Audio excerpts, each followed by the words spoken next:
Good morning పిల్లలు. Good morning ma'am. ఈరోజు మనం ఒక కథ చెప్పుకోబోతున్నాం. కథ పేరు వచ్చి నిస్సహాయ జింక. అనగనగా ఒక అడవిలో ఒక అందమైన జింక ఉండేది. ఒకరోజు ఆ జింక అటు ఇటు తిరుగుతూ ఉండింది. అలా తిరుగుతూ ఉండగా దానికి ఒక చిరుత పులి కనిపించింది. నాకు ఈరోజు చాలా ఆకలిగా ఉంది. ఈ జింకను ఎలా అయినా నేను తినేస్తాను అని చెప్పి చిరుత పులి జింకను తరమడం మొదలెట్టింది. జింక భయంతో పరిగెత్తుతూ ఉన్నది.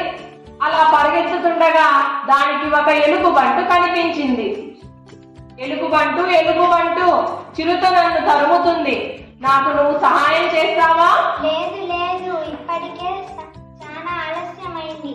నా ఇంటికాడ పిల్లలు ఎదురు చూస్తున్నారు. నేను నీకు సహాయం చేయలేను అని చెప్పి ఎలుగుబంటు అక్కడి నుండి వెళ్ళిపోయింది. జింక భయంతో పరిగెత్తడం మొదలెట్టింది. అలా పరిగెత్తుతూ ఉంటే దానికి ఒక కుందేలు కనిపించింది. కుందేలు చిరుత నన్ను తరుముతుంది, నాకు నువ్వు సహాయం చేస్తావా? లేదు లేదు, నేను అన్నిటికన్నా చిన్న జంతువుని, నేను సహాయం చేయలేను అని చెప్పి కుందేలు అక్కడి నుండి వెళ్ళిపోయింది. జింక మరలా పరిగెత్తడం మొదలెట్టింది.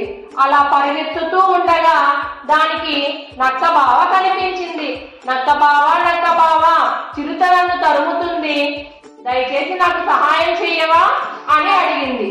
అమ్మో చిరుత, నన్ను చూసిందంటే నీతో పాటు కూడా నన్ను తినేస్తుంది అని చెప్పి నక్కబావ అక్కడి నుండి పారిపోయింది.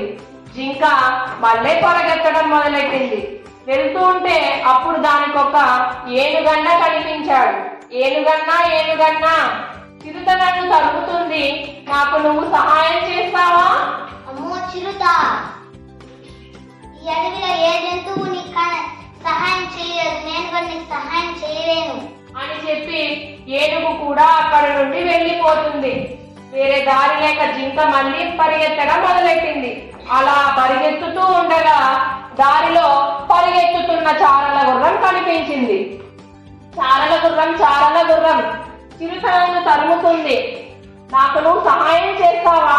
అమ్మో చిరుత, నీతో పాటు నేను కూడా పరిగెత్తాను అని చెప్పి చారల గుర్రం అక్కడి నుండి వెళ్ళిపోతుంది.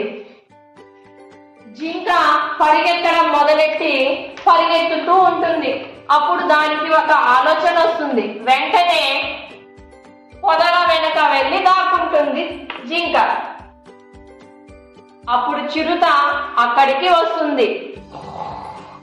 జింక ఎక్కడికి వెళ్ళింది?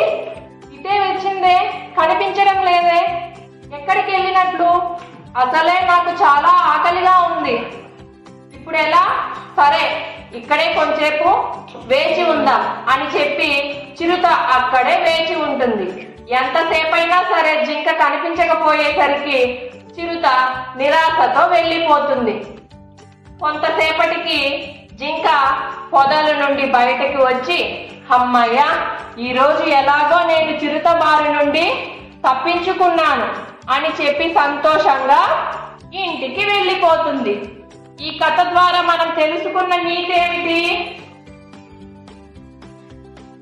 ఎప్పుడు కూడా మనకి సమస్య వచ్చినప్పుడు ఇతరుల మీద ఆధారపడకూడదు. మన సామర్థ్యం పైన నమ్మకం ఉంచి మనమే ఆ సమస్యకు పరిష్కారాన్ని తెలుసుకోవాలి.